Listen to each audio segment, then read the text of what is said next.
dan ditemani dengan rekan saya Stephen Gregory Tanujaya sebagai penulis. Hari ini kita akan mendengarkan presentasi research paper dari kelompok 13 yang berisikan anggota Stephen Darius Sofyan, Jason Franklin Kurniawan, Rafael Himawan dengan judul penelitian pengolahan pupuk organik cair berbahan dasar campuran limbah kulit nanas dan air kelapa untuk pertumbuhan tumbuhan buncis. Terdapat Ibu Puji Asih sebagai penguji materi dan Ibu Ignacia Benita sebagai penguji bahasa. Presentasi akan berlangsung selama 20 menit. Setelah itu akan dilanjutkan dengan sesi tanya jawab yang akan saya pandu pada sesi selanjutnya. Presentasi dapat dimulai dari sekarang.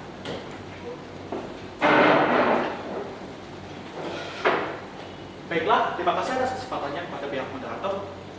Selamat sore.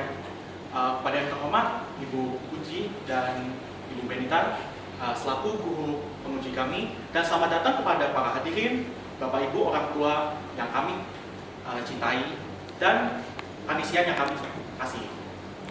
Pertama-tama kami mengucap syukur yang sangat luar biasa sebesar-besarnya kepada Tuhan Yang Maha Esa, karena pada kesempatan kali ini kami telah diberikan syukur yang luar biasa karena dapat mempresentasikan presentasi yang telah kami buat selama kurang lebih satu semester terakhir yang berjudul Pengaruh Pupuk Organik Cair Berbahan Dasar Campuran Limbah Kulit Nanas atau Ananas Pomosus dan Air Kelapa atau Cocos muscifera terhadap tumbuhan-tumbuhan kacang buncis atau Phaseolus vulgaris. Tak kenal maka tak sayang. Oleh karena itu, sebelum kami memulai presentasi pada hari ini, kami akan memperkenalkan diri kami masing-masing. Pertama, izinkan perkenalkan diri saya sendiri. Nama saya Rafael Himawan, lalu ditemani oleh rekan saya Jason Franklin Kurniawan, lalu ada rekan saya selanjutnya Stephen Darius.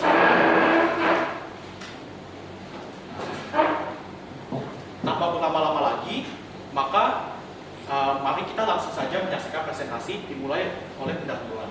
Pendahuluan terdiri dari latar belakang, dasar teori, rumusan masalah, dan tujuan penelitian. Nah, mengapa kami memilih topik ini? Pertama-tama, pupuk merupakan unsur yang sangat penting dalam produksi pangan nasional. Oleh karena itu, ketersediaan pupuk menjadi sangat penting bagi distribusi pupuk dan secara nasional kepada petani. Nah, namun pada kenyataannya kelangkaan pupuk menjadi di beberapa daerah mengakibatkan menurunnya hasil produksi sehingga mengganggu produksi pangan nasional. Nah, sangat disayangkan bahwa petani ini harus menghadapi permasalahan yang serius, yaitu kenaikan harga pupuk.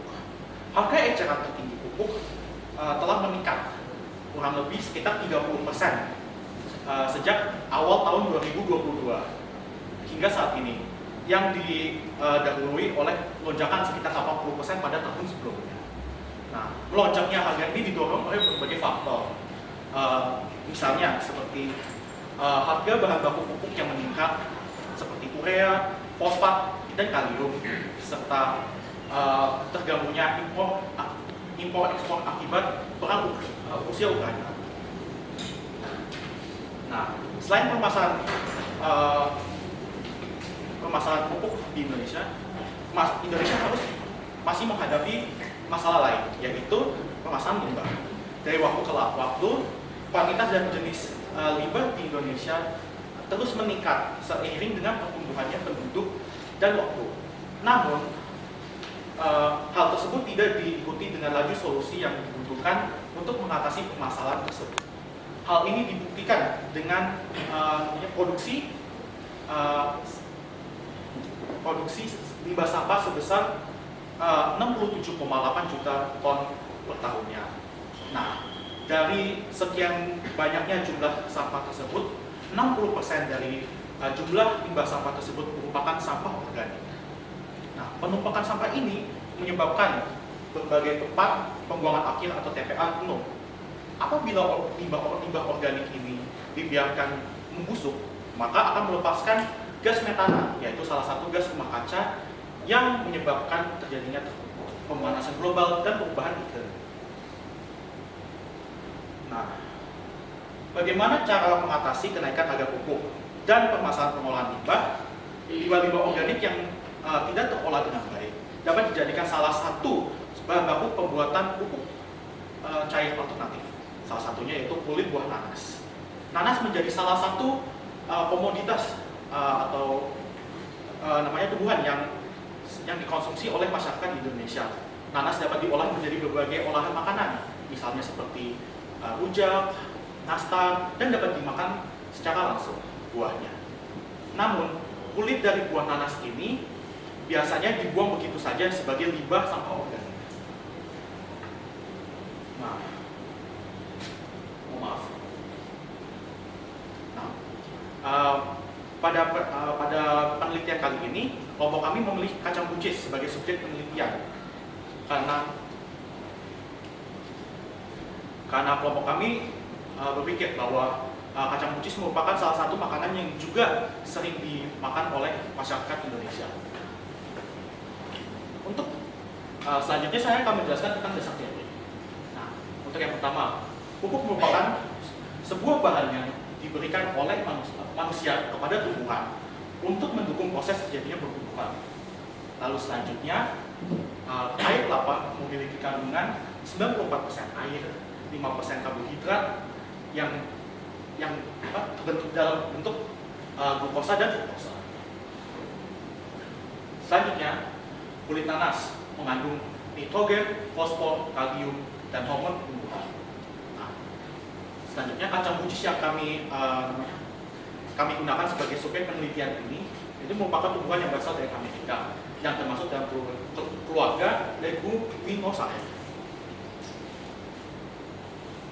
Penelitian relevan yang kami gunakan dalam penelitian ini yang menjadi bahan referensi untuk dapat melanjutkan penelitian ini berjudul pembuatan pupuk organik cair limbah kulit nanas dengan eceng gondok pada tumbuhan tanaman tomat dan tanaman cabai oleh Intan Ayu Suma Kamushinta, dan pengaruh pupuk organik cair limbah kulit nanas terhadap pertumbuhan dan hasil tomat pada tanah alluvial oleh Aprianus Joan Colastico. Nah, pertama-tama, untuk rumusan masalah dari kelompok kami terdapat dua. Yang pertama, apakah campuran kulit nanas dan air kelapa dapat diolah menjadi pupuk? Dan selanjutnya, apakah jumlah dosis pupuk dari kulit nanas dan air kelapa yang tepat untuk merangsang tumbuhan kacang buncis? Oleh karena itu, tujuan dari penelitian yang kami rancang pada hari ini, yang telah kami rancang sebelumnya adalah untuk mengetahui apakah campuran kulit nanas dan air kelapa dapat diolah menjadi pupuk. Lalu selanjutnya, untuk mengetahui jumlah dosis pupuk dari kulit nanas dan air kelapa yang tepat untuk merangsang tumbuhan kacang buncis. Nah, untuk bagian selanjutnya akan dijelaskan oleh rekan saya, Jason Franklin Kurniawan. Baik, terima kasih Rafa. Selanjutnya saya akan menjelaskan mengenai lebih detail mengenai metodologi yang di penelitian kita. Jadi pertama, dalam metodologi ada variabel penelitiannya, terus sampel penelitian yang kita gunakan, waktu dan tempat kita melakukan penelitiannya, alat dan bahan yang kita gunakan, terus bagaimana cara kita membuat pupuk organik cairnya, terus bagaimana kita meneliti kandungannya, terus pelakuan terhadap penelitiannya bagaimana, bagaimana kita mengumpulkan data dan metode analisa data. Untuk variabel penelitiannya kita ada tiga, ada variabel bebas, variabel terikat, dan variabel kontrol. Jadi variabel bebas itu adalah merupakan kayak konsentrasi dari pupuk organik yang kita cair yang kita buat terhadap tumbuhan kacang buncis. Lalu ada juga variabel terikat yang merupakan ukuran, berarti ada jumlah daunnya dan ukuran batang dari tumbuhan buncis. Terus variabel kontrolnya itu adalah ukuran pot, terus ada media tanaman, terus ada jumlah air yang diberikan pada tumbuhan kacang buncis. Terus ada suhu lingkungan dan juga kelembapan udara. Baik, untuk sampel penelitiannya kami menggunakan tanaman buncis, kita meneliti sebanyak 12 tumbuhan kacang buncis. Waktu dan tempat, Jadi untuk waktu dan tempat kita bedakan di 2 tempat, melakukannya di 2 tempat. Pertama ada di rumah teman saya, Pak Himawan, yang berada di Villa Gading Indah Blok K nomor 8, Kelapa Gading Barat. Jadi di sini kami melakukan pembuatan pupuknya pada tanggal 23 Oktober. Dan di rumah saya sendiri di Jalan Kelinci 4, nomor Pasar Baru untuk penanaman tumbuhannya yang dilakukan selama 35 hari dalam waktu tanggal 5 November hingga Desember 10 Desember 2022. Baik, untuk alat dan bahan yang kita gunakan, tentunya di peralatan kita menggunakan 6 pot tanaman ukuran yang berdiameter itu 40 cm, ember plastik atau baskom, terus ada penakaran cairan, ada penyaringan besar, dan merupakan ukuran yang berukuran 1 liter. Terus bahan-bahan yang kita gunakan adalah tentunya bibit atau tumbuhan kacang bitisnya, terus ada media tanamnya, dan juga untuk pupuk organik yang kita buat itu terbuat dari kulit nanas 500 gram, air kelapa 500 ml, gula merah sebanyak 150 gram, dan aktivator BR4 sebanyak 75 ml. Untuk pembuatannya bagaimana? Pembuatannya pertama-tama kita mempersiapkan bahannya dulu, ada kulit nanas dan juga kelapanya. Pertama dulu kita haluskan kulit nanasnya dan juga diambil airnya dari air kelapa, dimasukkan ke dalam ember atau baskom. Selanjutnya kita masukkan IM4 dan juga gula merahnya. Kita aduk sampai rata dan dimasukkan ke dalam toples dan ditutup rapat sehingga tidak ada oksigen yang bisa atau udara yang bisa masuk ke dalam toples tersebut. Dibiarkan fermentasi selama 3 minggu. Untuk pembina tanamannya kita ada 6 pot jadinya. 6 pot itu kita masukkan dulu menggunakan media tanam. Di media tanamnya itu akan diisi 2 bibit. Kan sudah saya jelaskan tadi, ada kita mengukur 12 tanaman, jadi masing-masing pot mendapat 2 bibit. Kita mengukur kita memilih pot berukuran 40 cm karena kita ingin memberi sedikit spasi antara kedua bibit kurang lebih 15 cm untuk memberikan ruang untuk tumbuh. Baik, untuk pelakuan penelitiannya kita ada 6 pelakuan. Pertama di tumbuhan pertama ada 100 ml air. Di tumbuhan kedua kita memberikan 40 ml dari VOC yang kita hasilkan dan juga dicampurkan dengan 960 ml air. Tumbuhan 3 ada 80 ml VOC dan 920 ml air. Yang keempat ada tumbuhan 4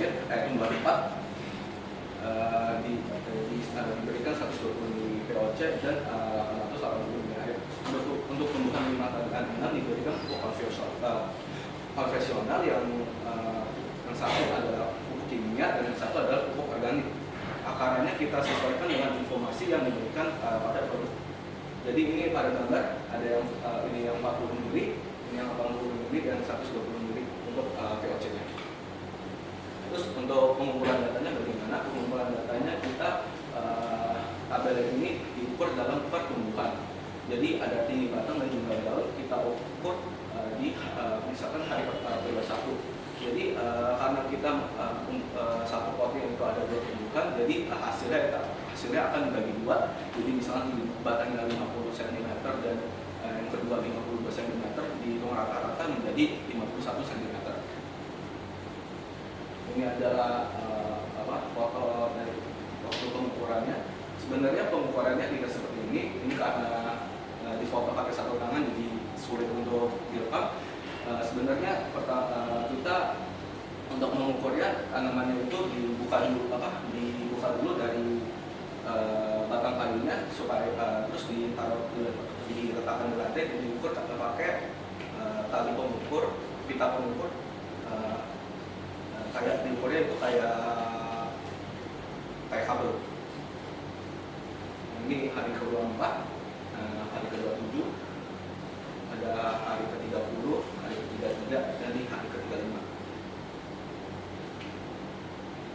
Untuk metode analisa datanya, kami menggunakan metode kajian deskriptif. Kajian deskriptif kita menggunakan data-data kualitatif dan kuantitatif. Kualitatif itu yang merupakan seperti bau dan warna, terus kuantitatif seperti ukurannya. Jadi tinggi batang dan jumlah daunnya. Selanjutnya hasil dan pembahasan akan dilanjutkan dengan rekan saya Stefan Gregor. Baik, terima kasih Franky. Sekarang saya akan menunjukkan dengan hasil dan pembahasan berikutnya. Dapat dilihat pada gambar yang di kiri yang merupakan gambar dari pupuk organik cair komersial dan gambar yang di kanan yang merupakan pupuk organik berbahan dasar kulit nanas dan air kelapa. Dapat dilihat bahwa ada kemiripan warna, yaitu warna coklat kekuningan. Dan juga dapat dilihat dari aromanya bahwa pupuk organik cair yang telah kita buat memiliki ciri-ciri khusus atau ciri-ciri khas dari pupuk organik cair, yaitu tidak beraroma, sesuai dengan teori atau penelitian yang telah kami baca sebelumnya. Selanjutnya dapat dilihat pada grafik di kiri, tumbuhan 3, yaitu tumbuhan yang diberikan POC dengan konsentrasi 8%, mengalami pertumbuhan batang yang paling tinggi di antara tumbuhan-tumbuhan lainnya. Audiens atau para penguji mungkin bertanya, mengapakah tumbuhan 4 tidak mengalami pertumbuhan yang lebih tinggi dibandingkan tumbuhan 3? Hal ini disebabkan atau bisa disebabkan karena apabila sebuah tumbuhan mendapatkan terlalu banyak nutrisi, maka dapat terjadi penghambatan pada pertumbuhan, lemahnya akar, dan lemahnya batang. Selanjutnya dapat dilihat pada grafik di kanan, yaitu pengaruh POC pada jumlah daun tumbuhan. Dapat dilihat bahwa jumlah daun tumbuhan pada penelitian yang paling banyak adalah tumbuhan 3, yaitu tumbuhan yang diberikan pupuk organik cair dengan konsentrasi 8%. Sesuai dengan yang setelah saya bahas sebelumnya, dapat dilihat juga bahwa POC 12% atau tumbuhan 4 memiliki jumlah daun yang lebih sedikit dibandingkan tumbuhan 3 atau tumbuhan yang diberikan POC dengan konsentrasi 8%. Selanjutnya, apabila kita bandingkan antara tumbuhan 1, yaitu tumbuhan kontrol yang tidak diberikan perlakuan apa saja, tumbuhan 3, yaitu yang diberikan POC dengan konsentrasi 8%, dan tumbuhan 5 dan 6, dapat dilihat bahwa jumlah daun yang paling besar adalah tumbuhan 3 dan tinggi batang yang paling tinggi adalah tumbuhan 3 juga. Sehingga dapat disimpulkan bahwa tumbuhan dengan pupuk organik cair yang paling efektif adalah tumbuhan 3 atau POC 8% dibandingkan pupuk organik komersial dan pupuk kimia komersial. Kesimpulan dari penelitian kami adalah bahwa kulit nanas dan air kelapa dapat digunakan sebagai bahan dasar untuk pembuatan pupuk organik cair. Dan yang kedua, konsentrasi yang paling baik atau menghasilkan dampak yang paling efektif bagi pertumbuhan tumbuhan kacang buncis adalah POC dengan konsentrasi 8%. Saran dari kelompok kami adalah agar produsen pupuk dapat mempertimbangkan penggunaan kulit nanas dan air kelapa sebagai bahan dasar pembuatan POC dan agar dilakukan penelitian lebih lanjut untuk mengetahui apakah ada metode atau hal-hal yang dapat dilakukan untuk membuat pembuatan POC ini menjadi lebih efisien dan lebih mudah dibandingkan yang telah kita lakukan. Baik, ini daftar peserta kami. Terima kasih.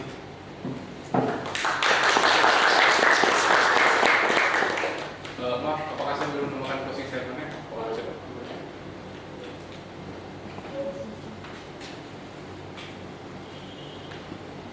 Akhir kata saya ucapkan bahwa banyak terima kasih dan mohon maaf apabila ada kata-kata kami yang menyakiti hati. Karena LP ini kami buat dengan sepenuh hati, kiranya Ibu dapat dengan hati-hati menilai agar nilai baik pun kami dapati. Tuhan Yesus memberkati.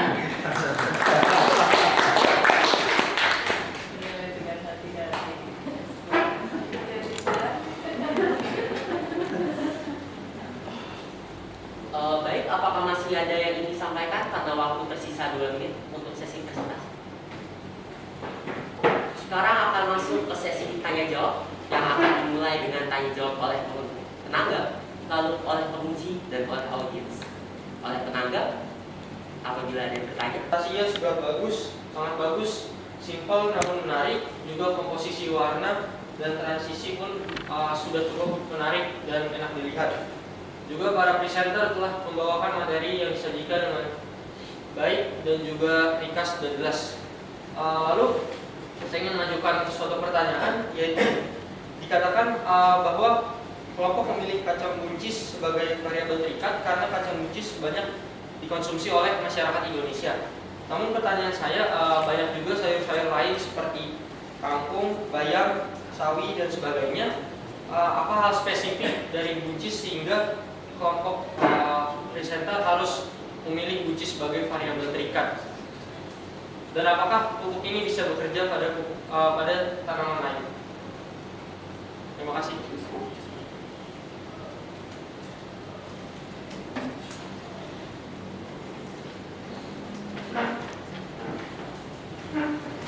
Baik, terima kasih atas pertanyaannya. Yang pertama saya akan menjawab, kita memilih buncis karena salah satu alasannya selain dikonsumsi oleh banyak dari masyarakat Indonesia, karena salah satu pertumbuhannya itu yang lebih cepat dari tumbuhan-tumbuhan lainnya. Dulu kita pernah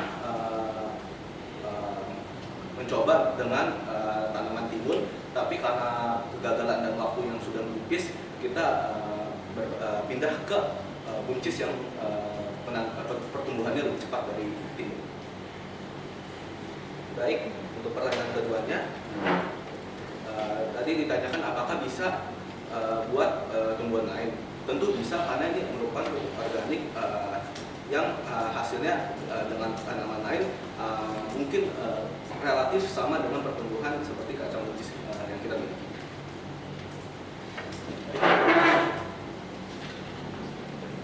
Terima kasih atas kesempatan ini. Sebelumnya saya mau memperkenalkan diri dulu. Nama saya Michael Dari Wijaya dari kelas 12 nomor absen 24. Sebelum saya mengajukan pertanyaan saya ingin mengapresiasi presentasi PPT yang sangat bagus, menarik, juga tadi sangat kreatif, singkat, jelas. Untuk pertanyaan saya mau menanya, kalian tadi bilang bahwa pas pendahuluan itu ada limbah, dan itu mengapa, salah satu alasan mengapa kalian memilih kulit nanas.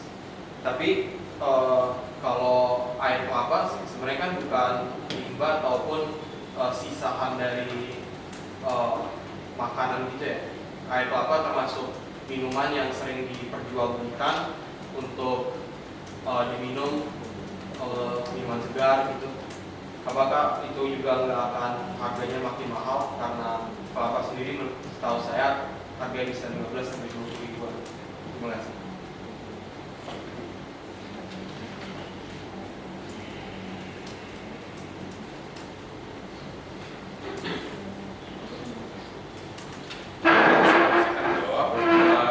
Memang seperti yang dikatakan bahwa air kelapa mungkin tidak dapat dikatakan sebagai limbah, tetapi di pedesaan itu cukup banyak juga air kelapa yang tidak dapat digunakan atau sudah membusuk.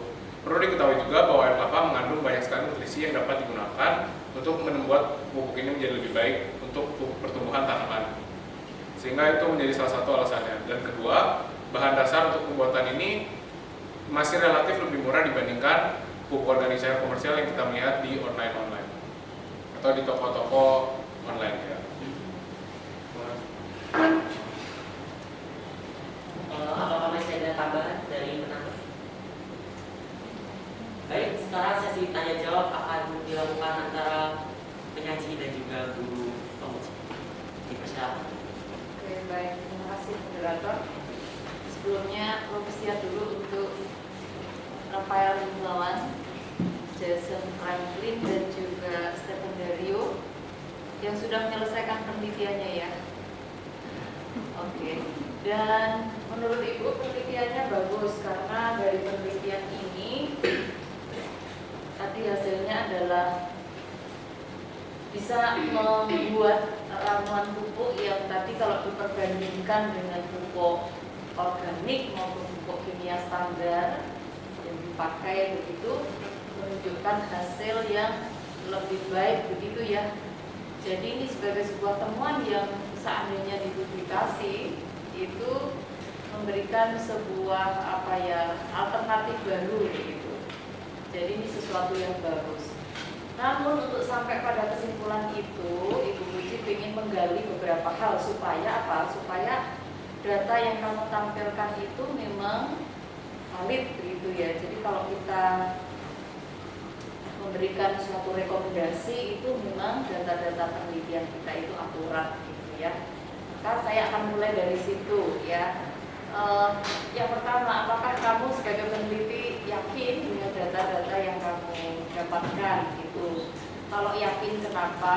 Kalau merasa belum yakin kenapa? Gitu. Yang kedua, Ibu mau tanya, kamu pasti sudah belajar tentang metodologi penelitian ya, dan bahkan ini kamu konsultasi berapa kali dengan pembimbing terkait metodologi?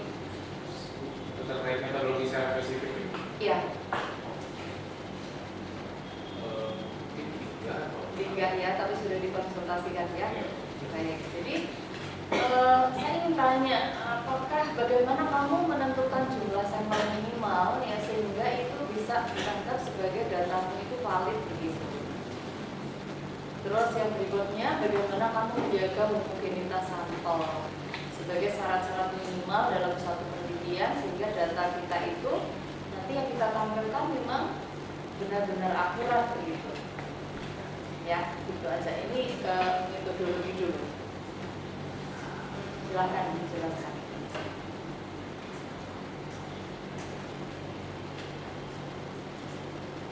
Tadi sampel yang dipakai 12 kan? Jadi Ya. sampelnya itu 2 untuk tiap perlakuan dulu. Ya, silakan dijelaskan. Untuk tiap perlakuan, kemudian kita mengambil datanya yaitu tinggi batang dan jumlah daun, lalu kita rata-ratakan dulu antara dua tumbuhan itu. Jadi untuk tiap perlakuan itu datanya hasil rata-rata gitu. Oke.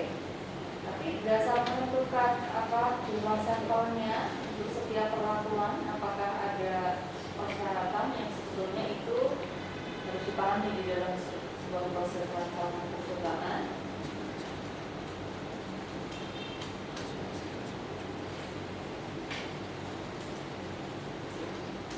Maksudnya begini, jangan sampai nanti hasilnya itu kebetulan gitu loh. Nah, gimana cara meminimalkan risiko kebetulan? Karena kita menciptakan atau hal-hal apa yang bisa kamu kontrol sehingga kamu yakin bahwa ini bukan kebetulan gitu. Data kamu. Silakan dijelaskan. Terima kasih Bu atas pertanyaan yang Ibu sampaikan. Untuk menjawab apakah kami yakin dengan jumlah sampel yang kami gunakan, tetapkan, maka kita untuk menetapkan jumlah sampel yang kita teliti, kita mengikuti penelitian yang relevan yang tadi kita gunakan. Kebetulan kedua penelitian yang tadi penelitian relevan yang kami sebagai referensi tersebut memakai 6 tanaman sebagai jumlah sampel tersebut. 6 tanaman 6 untuk setiap perlakuan. 6 perlakuan maksud saya 6 perlakuan setiap untuk tiap. Kita diskusi. Ya, kamu kan bikin 6 perlakuan kan? 6 perlakuan. Oke, dari literatur juga 6 perlakuan. 6 perlakuan juga. Nah, kalau perlakuannya itu sebetulnya bebas ya, kan kamu sebagai peneliti mau membuat berapa perlakuan gitu kan? Oh, mau yang konsentrasi sekian variasi itu disebut sebagai variabel bebas, itu bebas, benar-benar bebas gitu. Ya itu nggak apa-apa ya, mau berapa aja boleh. Cuma sekarang untuk setiap perlakuan katakanlah yang konsentrasi berapa tadi yang paling bagus? 8%. Perlakuan 8% ini saya harus ulang berapa kali supaya datanya itu valid. Yang 12% ini harus saya ulang berapa kali supaya datanya valid. Itu namanya ulangan. Nah, kamu mengulang berapa kali untuk setiap perlakuan? Jadi kita kan tumbuhannya itu kan setiap perlakuan dua bibit yang ditanamkan Tapi dalam satu pot. dalam satu pot ya. Jadi untuk pengulangannya itu kita dari jumlah bibit yang kita gunakan. Karena juga dulunya kan kita pakai timun dan untuk sampel penelitiannya, tapi karena waktu dan timun yang nggak tumbuh-tumbuh, sebenarnya ini buncisnya juga udah yang tanam ketiga kalinya, Bu. Yang itu sebenarnya yang di halaman sebelumnya kan juga ada di belakangnya, latar belakangnya itu ada 6 pot lagi tuh, Bu. Itu gagal semua, Bu. Bukan gagal karena hasil penelitian kita, tapi gagal tumbuh dari berkecambah dari awal. Oke. Jadi karena Ya. itu jadi waktu dan juga dari hasil penelitian yang relevan kita gunakan itu juga memang penelitiannya itu pengulangannya itu dua tumbuhan. Baik, ya. Terima kasih atas penjelasannya. Tetapi luar biasa, karena kamu kan ini peneliti muda ya, yang pasti nanti mungkin masih akan meneliti lagi di perguruan tinggi atau peneliti yang mandiri gitu-gitu. Jadi Bu mesti kasih masukan ya. Jadi dalam suatu penelitian supaya data kita itu valid bukan karena kebetulan atau bukan karena faktor yang tidak bisa kita kontrol, maka setiap perlakuan itu mesti ada diulang gitu beberapa kali, ya. Tidak boleh menentukan hanya 2 atau 3, itu ada ketentuannya. Kalau yang kita teliti itu sifatnya hidup, ya waktu hidup seperti tumbuhan begini kan, sebenarnya ada banyak faktor yang berpengaruh seperti faktor internal dari si tumbuhan itu. Kalau cuma 1, bisa jadi ini pertumbuhannya lebih cepat karena kebetulan tumbuhan ini gennya bagus, jadi dia pertumbuhannya bagus. Atau mungkin pot yang kamu pakai memang sudah dikontrol ya, tetapi tanah yang dicampurkan di situ mungkin belum teraduk sempurna. Jadi bisa jadi faktor-faktor error itu kalau cuma 1 itu masih belum bisa kita minimalkan ya. Maka dalam satu penelitian setiap ulangan itu harus diulang dan ada rumusnya ya. Ada rumusnya. Kalau kita menggunakan rumus itu, kalau kamu 6 perlakuan itu minimal setiap perlakuan itu 4. Ya, pakai rumus Weber. Itu minimal 4. Jadi 4 itu bukan 4 itu ada 4 pot. Jadi perlakuan yang 8 mili katakanlah, itu ada 4 pot. Lalu yang 12 mili ada 4 pot. Kontrol 4 pot. Jadi nanti datanya adalah rata-rata dari keempat itu. Nah itu cara kita meminimalkan faktor error sehingga data kita valid, gitu ya. Sehingga kalau kita menyimpulkan itu, ya orang yakin bahwa yang saya simpulkan itu benar karena ini mencoba nggak cuma 1 tapi dari beberapa. Ya itu masukan untuk penelitian berikutnya karena sudah nggak bisa diulang ya ini penelitiannya. Tapi kalau nanti meneliti lagi, jumlah sampel minimal itu penting sekali untuk menjaga validitas data. Ya. Lalu yang berikutnya saya ingin sebetulnya pertanyaan menarik tadi dari Wijaya ya, itu juga tuliskan itu di pertanyaan pertama. Jadi kalau air kelapa itu sebetulnya kan banyak dimanfaatkan untuk industri pangan begitu. Kalau untuk pupuk sebaiknya memang dari limbah begitu. Maka pertanyaan itu, ini mau kamu sarankan untuk skala rumah tangga atau skala industri? Karena sekarang air kelapa itu banyak diproses menjadi untuk hal-hal yang bermanfaat untuk industri minuman isotonik, untuk membuat kecap, untuk diminum langsung gitu. Jadi disayang-sayang namanya air kelapa. Nah, ini aplikasinya lalu mau bagaimana?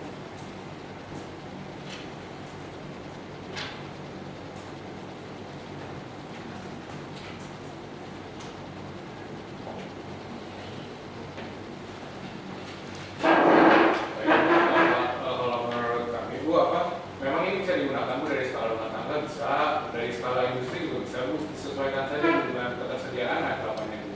Memang yang seperti yang Ibu bilang Bu, air kelapa kan memang sedang digunakan di banyak lokasi atau di banyak industri Bu. Tapi menurut kami Bu ada beberapa bagian atau mungkin sebagian kecil yang dapat tetap dimanfaatkan Bu untuk membuat pupuk organik ini Bu. Karena apabila kita mengacu pada datanya Bu, apabila data itu valid Bu, maka ini akan menghasilkan atau memberikan dampak yang lebih besar Bu dibanding pupuk organik komersial dan pupuk kimia komersial. Secara ekonomi kira-kira untung mana? Untuk kimia? Belum ya?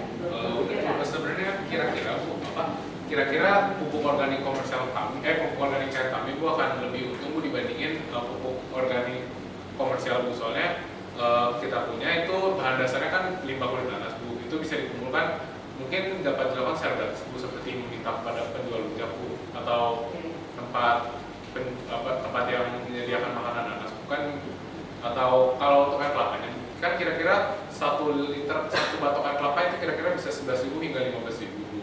Lalu untuk pembuatannya kita hanya menggunakan 75 ml dari E4 Bu, di mana 1 botol E4 itu diperkirakan harganya 22.000 Bu, sehingga untuk setiap batch Bu atau tiap 2 liter itu kira-kira akan membutuhkan dana 15.000 atau 16.000. Oke, terima kasih penjelasannya. Jadi memungkinkan baik skala industri maupun rumah tangga ya, tergantung dari ketersediaan gitu ya. Tapi ada catatan bahwa suatu saat kalau meneliti lagi, maka alternatif yang sebetulnya penelitian yang dianggap lebih bermanfaat adalah kalau kita bisa mengoptimalkan sesuatu yang belum bisa dimanfaatkan, seperti kulit nanas gitu, oke ya. Tapi campurannya mungkin bisa dicari alternatif yang memang belum termanfaatkan. Kemudian Ibu Uci mau nanya nih, nanya dan juga saran. Di halaman 6 itu kamu menuliskan variabel kontrol untuk pupuk gitu ya, pupuk yang organik dan pupuk kimia. Nah, saya sekali lagi mau nanya, bedanya variabel kontrol dengan perlakuan kontrol itu sama atau beda sih? Sampai nanti keliru di bawah-bawah sampai kemana-mana ya. Di halaman 6 di bawah perlakuan 4 itu sebagai variabel kontrol kedua tumbuhan kacang buncis tidak diberi perlakuan. Di halaman ya. Di halaman 6 itu di bawah 0%, 4%, 8% ada tulisan sebagai variabel kontrol. Kedua tumbuhan kacang buncis tidak diberi perlakuan pupuk organik tapi dikasih bla bla bla. Nah, ini variabel kontrol atau perlakuan kontrol maksudmu? Terus apa bedanya sebetulnya?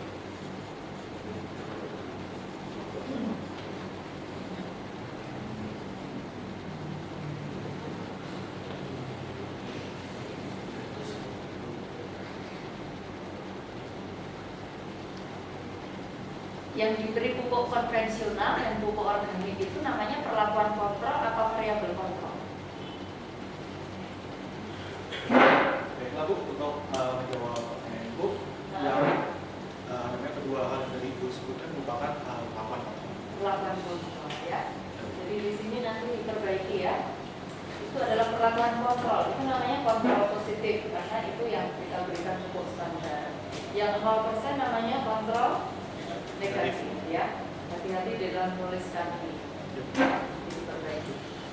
Kemudian saya ingin menanyakan ini ya, kalau kamu kan membuat POC, saya ingin tahu bagaimana sebetulnya proses biokimia dari penguraian POC ya. Kulit nanas ini kan pasti mengandung macam-macam ya. Terus kamu beri perlakuan sampai 7 hari plus 1 bulan gitu. Lalu berubah menjadi sebuah pupuk yang luar biasa nih manfaatnya.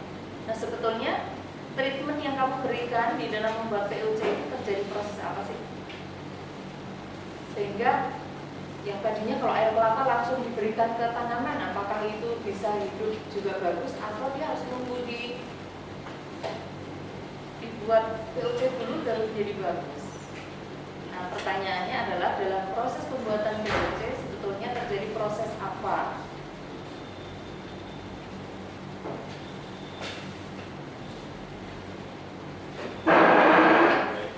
Pada proses biokimia terjadi adalah terjadi penguraian Bu, penguraian pada dekomposisi ini Bu, terjadi penguraian Bu yang menghasilkan nutrisi-nutrisi yang diperlukan tumbuhan Bu, seperti amonia, urea, fosfor dan kalium Bu. Pada proses ini Bu, fermentasi ini dilakukan, penguraian ini dilakukan oleh mikroorganisme Bu yang terkandung pada E4 yang kayak seperti fata Bu. Betul, jadi kalau misalnya kenapa sih harus diberi perlakuan lama, misalnya air kelapa disiramkan langsung atau ini harus diproses dulu? Ternyata dengan ditambahkan E4 itu terjadi proses fermentasi ya, fermentasi dan itu akan menguraikan terjadi senyawa-senyawa yang siap diserap. Oke. Bagus ya. Kemudian saya ingin tanya nih di halaman 7. Kalian itu kan mengukur tinggi dan jumlah daun per berapa hari? Per 3 hari. Per 3 hari ya? Per 3 hari. Per 3 hari. Nah, per 3 hari. Oke, terus sudah ditampilkan dalam sebuah grafik yang bagus. Cuma Ibu Puji belum melihat apakah manfaat dari kamu meneliti per 3 hari itu apa? Karena yang dianalisis kan di sini langsung tinggi awal dan tinggi akhir gitu kan. Nah, terus kalau tinggi awal dan tinggi akhir selisihnya kan sebenarnya cukup diukur di awal dan di akhir gitu kalau kamu membahasnya itu. Nah, pertanyaan Ibu ini pentingnya apa ya? Kita melihat per 3 hari sekali, kemudian kamu tampilkan apakah menemukan suatu pola khusus begitu. Mungkin di 3 hari pertama ini pertumbuhan vegetatifnya lambat, tetapi di minggu berikutnya pertumbuhan vegetatifnya makin cepat. Atau seperti apa begitu? Jadi makna dari grafik 3.21 dan grafik 3.22 karena belum dibahas sama sekali. Kalau menurut manfaatnya ada, kami dapat buat seperti grafik ini. Dari grafik ini kita bisa menganalisis apakah ada pola yang muncul. Kalau apabila kita hanya mengukur pada awal hingga akhir aja, kita tidak dapat melihat polanya seperti pola-pola dari tumbuhan-tumbuhan itu. Ya. Oke, lalu kamu menemukan apa dari itu, dari pola itu? Apa yang bisa kamu simpulkan dari pola yang terlihat dari grafik itu? Apakah ada pola khusus yang terlihat? Kalau menurut kami itu ada pola seperti di sini Bu, atau di sini Bu yang seperti cekungan atau cekungan di mana mereka mengalami pertumbuhan yang sangat tinggi dulu. Seperti di sini. Tidak di sini naik seperti ini Bu, atau dari sini juga meningkat dengan sangat cepat. Atau dari sini juga dapat pola yang sangat mirip terulang-ulang. Baik, oke. Jadi kamu melihat ada sesuatu yang menarik ya di situ ya, dari proses perjalanan pertumbuhan.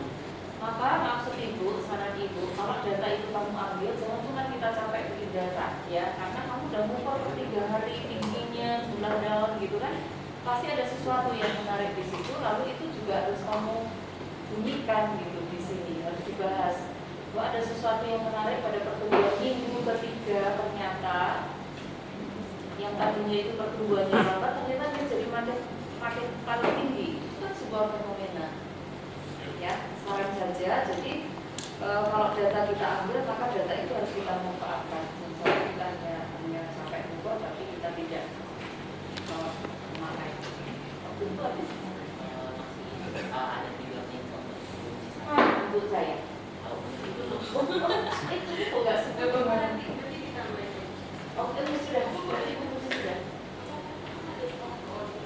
Udah sampai cukup dulu. Kalau belum dari dulu. Saya tambahin mana lagi yang itu? Yang bergerak lompat loh. Itu kan tadi menit jadi terus. Oke, masuk ya. Baik, terima kasih. Selamat sore Bapak Ibu. Terima kasih sudah hadir menyaksikan presentasi putra-putranya. Untuk kelompok berapa ya? 13. Pertama mungkin ada beberapa hal yang menjadi masukan ya di papernya paper kalian. Bisa sambil dibuka ya papernya. Oke. Mungkin dari judul dulu kali ya. Pengaruh pupuk organik cair bahan dasar campuran limbah kulit panas dan air kelapa terhadap tumbuhan kacang tanah. Di situ ada 2 tumbuhan ya berulang. Jadi mungkin diganti aja tanaman tumbuhan tanaman kacang buncis. Itu. Lalu abstrak ini Wendy sudah konsultasikan terlebih dahulu ke saya ya. Abstrak English-nya udah saya lihat aman lah ya. Terus nah kalau saya lihat secara umum di jurnalnya ini memang paling dominan itu kekurangannya ada di kalimat-kalimat yang tidak berbentuk kalimat. Tahu nggak? Iya, jadi harusnya udah ada titik loh, tapi kok ini nggak jadi kalimat gitu Pak. Ini kan harusnya ada subjeknya, ada verbnya, kayak gitu ya. Kadang-kadang ini kalimat belum jadi ini, tapi udah dititikin gitu. Nah itu ya, kebanyakan mendominasi di papernya. Itu, misalnya gini, halaman 2, dahuluan terakhir, bukan terakhir, paling bawah ya, sebelah kiri. Secara umum kebijakan subsidi untuk mendorong petani meningkatkan produksi pertanian, titik. Nah, itu apa maksudnya? Kebijakan subsidi untuk mendorong petani meningkatkan produksi pertanian, kenapa? So what gitu. Jadi partnya udah ada sih, tapi ini kalimat harusnya ada lanjutannya. Entah mungkin kamu kepotong atau apa gitu. Nanti diperbaiki yang ini. Maksudnya diperjelas. Mau ngomong apa, mau bicara tentang apa. Kemudian ini di pendahuluan saya lihat kok agak banyak pembicaraan tentang subsidi pupuk. Ya kan? Subsidi pupuk untuk petani. Kalau menurut saya sih ini tidak perlu terlalu banyak dijelaskan, apalagi alur subsidinya dari sini ke dari pemerintah kemudian kemana. Nah itu menurut saya agak kurang relevan ya. Intinya kan kamu mau bilang kalau pupuk itu mahal, ya kan? Bagi petani itu kurang affordable. Jadi gimana cara kita buat alternatif pupuk yang mungkin lebih bisa terjangkau harganya, seperti itu, lebih affordable. Jadi untuk langkah-langkah subsidi ini sebetulnya tidak perlu ya, kamu bisa hilangkan aja supaya tidak terlalu banyak isinya, tidak terlalu wordy ya, tele-tele ya. Nah, kemudian, nah ini sih udah saya highlight ya. Nanti mungkin bisa kamu revisi karena ini problematikanya itu mirip-mirip. Dia kalimat yang kurang padu, kalimat yang nggak efektif, harusnya ada subjeknya nggak ada, terus udah hampir jadi kalimat, tiba-tiba dikasih titik gitu, padahal belum, ya kan? Itu aja sih. Oh ya, terus untuk jurnal seperti ini, coba hindari kata ganti pronoun yang misalnya kayak kami, kita, kayak gitu kamu hilangkan aja. Jadi bisa diganti pakai peneliti atau mungkin sama sekali nggak usah dipakai subjek kayak gitu.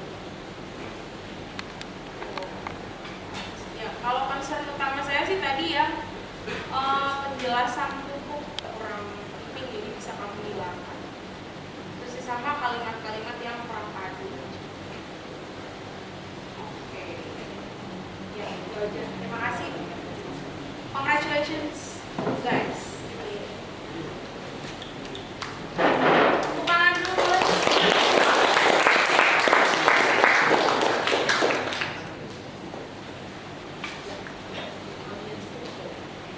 Baik, sekarang adalah tanggapan dari audiens. Mungkin orang tua bisa memberikan tanggapan atau pesan.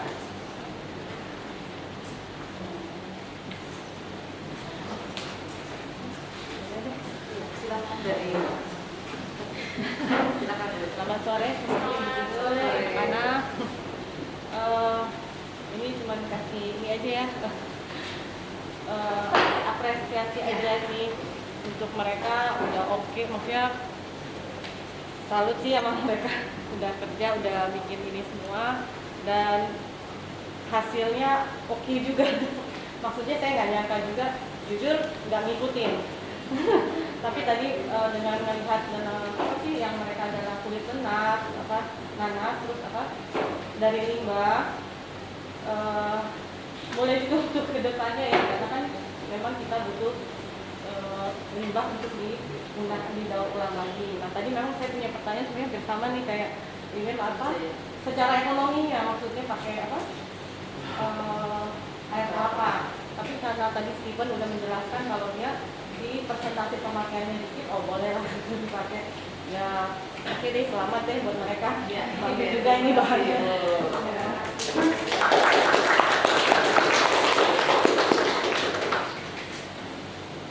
Mungkin ada dari pihak orang tua lain yang ingin memberikan tanggapan atau pesan.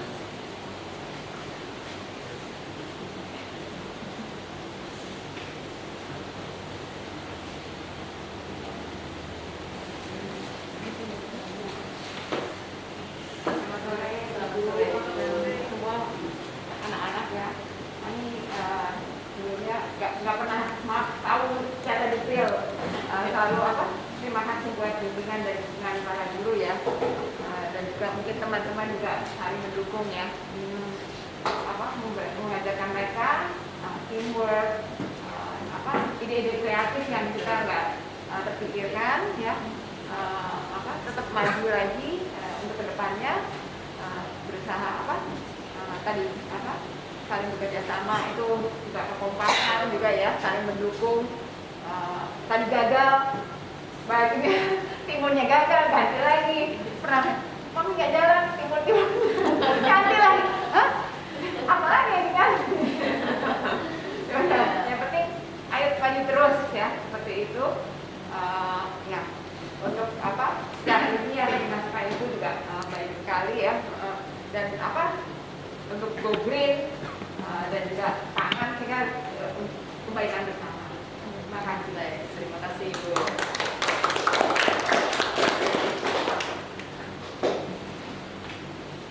Mungkin ada yang ingin memberikan tanggapan atau kesan dan pesan.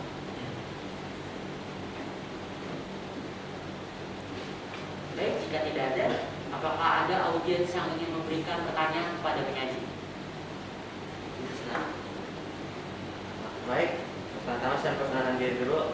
Saya Kevin Asander dari kelas 3 nomor 16. Saya ingin bertanya pada para tim di sini.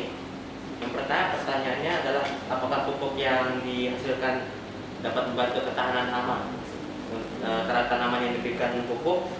Kemudian yang kedua, apakah nanti pupuknya bisa dibuat jadi bentuk yang lain, misalnya bentuk mencair seperti bentuk kristal? Karena misalnya tadi tujuannya kan untuk membantu ketahanan pangan di Indonesia. Maka misalnya untuk tanaman padi, pupuk yang diperlukan adalah pupuk kristal. Apakah nanti pupuk ini bisa dikembangkan juga menjadi pupuk itu? Dan yang ketiga, apakah pupuk ini aman untuk lingkungan dan tidak akan menimbulkan eutrofikasi? Terima kasih.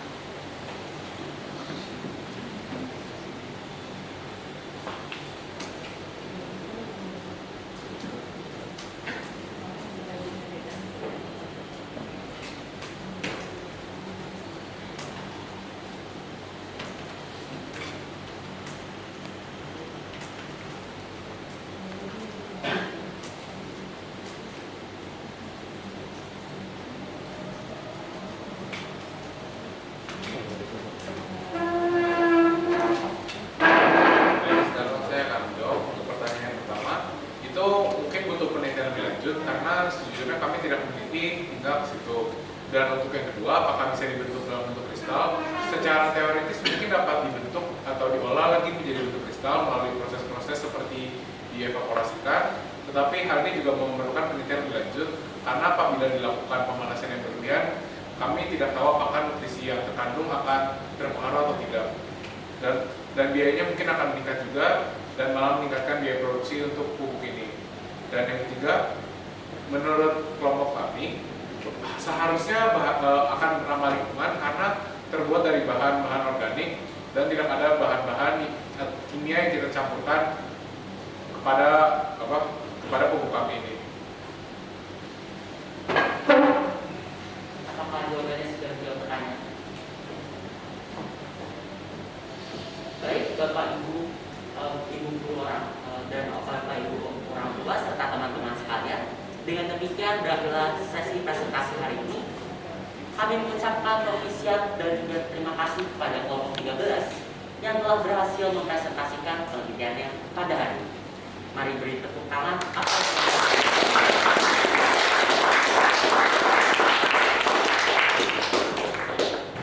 Terima kasih pula atas kehadiran Ibu Guru Pemuji, Bapak Ibu orang tua dan teman-teman audiens sekalian. Semoga apa yang kita dengarkan hari ini dapat bermanfaat bagi kita semua. Sekian dan terima kasih.